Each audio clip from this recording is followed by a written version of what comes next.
샬롬, 하나님과 동행하는 새벽기도회 달라스 임마누엘 교회 권성철 목사입니다. 오늘도 하나님과 동행하며 풍성함을 누리시는 저와 여러분 되시길 주님의 이름으로 축복합니다. 오늘 말씀은 요한 1서 2장 1절에서 6절까지의 말씀입니다. 나의 자녀들아, 내가 이것을 너희에게 쓰면 너희로 죄를 범하지 않게 하려 함이라. 만일 누가 죄를 범하여도 아버지 앞에서 우리에게 대언자가 있으니 곧 의로우신 예수 그리스도시라. 그는 우리 죄를 위한 화목제물이니 우리만 위할 뿐 아니요 온 세상의 죄를 위하심이라. 우리가 그의 계명을 지키면 이로써 우리가 그를 아는 줄로 알 것이요 그를 아노라 하고 그의 계명을 지키지 아니하는 자는 거짓말하는 자요 진리가 그 속에 있지 아니하되 누구든지 그의 말씀을 지키는 자는 하나님의 사랑이 참으로 그 속에서 온전하게 되었나니 이로써 우리가 그의 안에 있는 줄을 아노라. 그의 안에 산다고 하는 자는 그가 행하시는 대로 자기도 행할지니라. 아멘. 하나님의 말씀입니다. 여러분, 간혹 어떤 사람들은 사랑을 빙자해서 집착에 가까운 병적인 증세를 보이는 경우가 있습니다. 남편이 아내의 일거수일투족을 감시하고 확인하는 것, 핸드폰을 체크하고 오늘 누구를 만났는지 어디에 갔다 왔는지 확인을 합니다. 이런 모습은 연인 사이에서도 볼 수 있죠. 이런 분들에게 왜 그렇게 하냐고 물어보면 사랑하기 때문이라고 말을 합니다. 그러나 그런 행동은 사랑이 될 수 없습니다. 부모가 자녀를 사랑한다고 하면서 자녀의 인간관계까지 일일이 간섭한다면 그것은 사랑을 빙자한 올감일 수 있습니다. 그런데 어떤 사람들은 신앙생활을 이렇게 오해하는 경우가 있어요. 원하는 곳에 마음대로 가지 못하고 주일날 교회 봉사하는 성도들을 보고 답답하게 교회에만 매여 있다라고 생각을 하죠. 이들은 기독교 신앙을 크게 오해하고 있는 겁니다. 예수님은 우리를 그런 식으로 억압하거나 간섭하거나 집착을 보이신 일이 없기 때문이죠. 기독교 신앙은 말씀이라는 큰 울타리 안에서 자유를 누리는 과정입니다. 오늘 말씀을 통해서 사도 요한은 그의 안에 거하라 라고 말씀을 하죠. 그것은 종속되라는 의미가 아니라 예수님 안에서 온전한 자유와 평안을 누리라는 말씀입니다. 먼저 요한일서 2장 28절 말씀을 보면 자녀들아 이제 그의 안에 거하라. 이는 주께서 나타내신 바 되면 그가 강림하실 때에 우리로 담대함을 얻어 그 앞에서 부끄럽지 않게 하려 함이라. 말씀에서 그의 안에 거하라라고 말씀하는데 여기서 그는 예수 그리스도를 의미하는 것이죠. 사도 요한이 기록한 요한복음 15장에 보면 포도나무 비유가 나오지 않습니까? 나는 포도나무요 너희는 가지니 그가 내 안에 내가 그 안에 거하면 너희가 열매를 많이 맺을 것이다 라고 말씀을 하시죠. 자, 그렇다면 예수님 안에 거한다라는 것은 어떤 의미일까요? 예수님 안에 거한다는 것의 구체적인 의미를 사도 요한은 세 가지로 설명을 하고 있는데요. 오늘 본문 1절 말씀을 보면 나의 자녀들아 내가 이것을 너에게 쓰면 너희로 죄를 범하지 않게 하려 함이라. 만일 누가 죄를 범하여도 아버지 앞에서 우리에게 대언자가 있으니 곧 의로우신 예수 그리스도시라. 먼저 예수님 안에 거한다라는 말은 죄를 범해도 주님을 떠나지 않는다는 뜻입니다. 사람들은 연약하고 죄악된 본성을 가지고 있기 때문에 예수님 뒤를 따라가다가 가끔 넘어지고 죄를 향하여 달려가고자 하는 욕망이 생길 때도 있습니다. 그때 죄를 범한다 하더라도 주님을 떠나지 말고 대언자 되신 예수님께 자신의 죄를 솔직하게 아뢰을 수 있어야 된다는 것이죠. 여러분, 우리가 죄를 지으면요 사탄이 우리에게 들어와서 마음을 흔들고 괴롭게 만듭니다. 사탄이 우리를 참소하죠. 죄의식을 심어줍니다.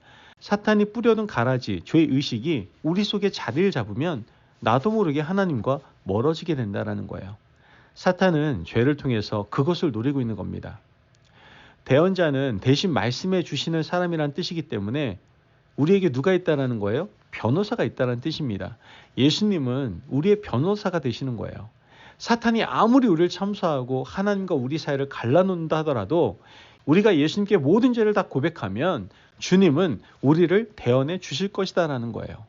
여기에 실패하는 사람들이 있어요. 아담이 그랬고 가인이 그랬습니다.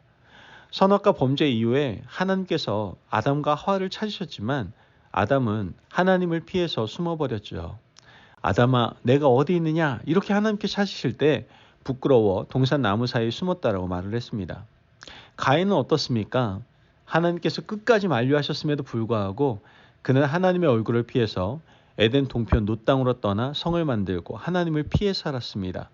그렇게 해서는 죄의 문제가 해결될 수가 없다라는 거예요. 죄를 짓고 잘못된 길을 가더라도 주님 안에서 이 문제를 해결할 수 있어야 됩니다. 그렇게 해결해야 더 이상 악화되지 않고 죄 문제도 해결되고 사탄이 하나님과 우리를 갈라놓는 것도 극복할 수가 있게 되는 것이죠. 오늘 본문 5절 말씀을 보면 누구든지 그의 말씀을 지키는 자는 하나님의 사랑이 참으로 그 속에 온전하게 되었나니 이로써 우리가 그의 안에 있는 줄을 아노라. 두 번째로 주님 안에 거하는 자는 말씀을 지키는 자입니다. 여기에 오해가 좀 있는 것 같아요. 기록된 말씀이 너무나도 많은데 우리가 어떻게 그 말씀을 다 지켜서 예수님 안에 거할 수 있겠는가 하는 것이죠. 처음부터 겁먹고 포기해버립니다. 하나님은 우리에게 이런 율법의 짐을 지우신 적이 없어요. 예수님은 십계명 율법을 단 두 가지로 요약하셨습니다. 그것이 바로 하나님의 사랑과 이웃사랑이죠. 하나님의 사랑과 이웃사랑은 다시 사랑이라는 한 단어로 요약될 수가 있게 됩니다. 깊이 생각해 보면 하나님을 사랑하는 자, 이웃을 사랑하는 자는 10가지 계명을 이룬 사람들입니다. 하나님을 사랑하는 사람이 어찌 우상을 숭배를 하고 하나님을 사랑하는 사람이 어찌 하나님의 이름을 망령되이 일컬을 수 있으며 안식일을 범할 수 있겠습니까? 이웃을 사랑하는 사람은 당연히 부모를 사랑하고 간음과 살인과 도둑질하지 않습니다. 이웃을 속여 빼앗지도 않고 이웃의 소유를 탐내지도 않겠죠. 당연히 하나님을 사랑하고 이웃을 사랑하는 사람은 모든 계명을 다 지켜 행할 수 있다라는 거예요. 하나님의 본성 가운데 가장 중요한 것이 사랑이기 때문에 말씀 안에 거하라는 의미는 예수님의 사랑을 닮으라는 말씀인 거예요. 우리가 주님 안에 거하는가 그렇지 않은가는 내 마음속에 사랑이 살아있는가 하는 질문에 답을 할 수 있어야 됩니다. 하나님을 사랑하고 이웃을 사랑하는 사람들은 누가 뭐라고 해도 주님 안에 거한 사람들입니다. 부디 하나님을 뜨겁게 사랑하시고 이웃도 많이 사랑하셔서 주님 안에 거하는 믿음의 백성 되시기를 바랍니다. 세 번째, 그의 안에 거하는 길은 무엇입니까? 요한일서 2장 24절 말씀을 보면 너희는 처음부터 들은 것을 너희 안에 거하게 하라. 처음부터 들은 것이 너희 안에 거하면 너희가 아들과 아버지 안에 거하리라. 여러분, 처음부터 들은 것을 너희 안에 거하게 하라고 말씀하고 있습니다. 이 말씀은 첫사랑을 가지고 예수님 오시는 날까지 붙들고 가라는 말씀인 거예요. 사도 요한이 요한계시록을 7교회에 보냈는데 그 가운데 에베소 교회에 대한 말씀이 첫사랑을 가지라는 책망이었습니다. 어디서부터 떨어졌는지 돌이켜 다시 시작해서 처음 행위를 가지라고 말씀하셨죠. 신앙생활은 첫사랑의 뜨거운 열정을 주님 오시는 날까지 간직하는 거예요. 우리는 주님을 처음 만났을 때 가졌던 그 사랑과 흘린 눈물의 의미를 계속 가지고 살아가야 됩니다. 때로 낙심하고 실망하고 믿음 생활이 견고하지 못할 때 다시 첫사랑의 열정을 회복하고 처음 주님께서 주셨던 말씀을 다시 붙잡고 회복하는 것이 무엇보다도 중요하다는 것이죠. 야곱이 베들로 올라와서 하나님의 사랑을 회복한 것처럼 우리도 그 안에 거하기 위해서는 이것이 가장 필요하다는 거예요. 그러므로 오늘 이 말씀을 기억하시고 과연 나는 하나님의 사랑 안에 주님 안에 거하고 있는가? 우리 자신을 돌아보시고 살아가는 믿음의 백성 되시기를 바랍니다. 아멘. 기도하겠습니다. 사랑이 많으신 하나님 감사합니다. 오늘도 우리에게 귀한 말씀의 은혜 허락하심을 감사합니다. 하나님, 주님 안에 거하여 진실한 기쁨을 누리게 하여 주옵소서. 비록 죄를 지어도 떠나지 않고 늘 말씀을 지키며 살아갈 수 있도록 도와주시고 주님 안에서 만족하고 주님 안에서 참된 평안을 누리는 저희들의 삶이 되게 하여 주옵소서. 감사하며 예수님의 이름으로 기도합니다. 아멘. 오늘도 하나님과 동행하며 풍성함을 누리시는 저와 여러분 되시길 주님의 이름으로 축복합니다. 여러분, 주님 안에 거하셔서 주님으로 만족하시고 늘 성령의 은혜로 주님과 동행하며 기쁨의 삶을 살아가시기를 바랍니다. 말씀 안에 승리하십시오.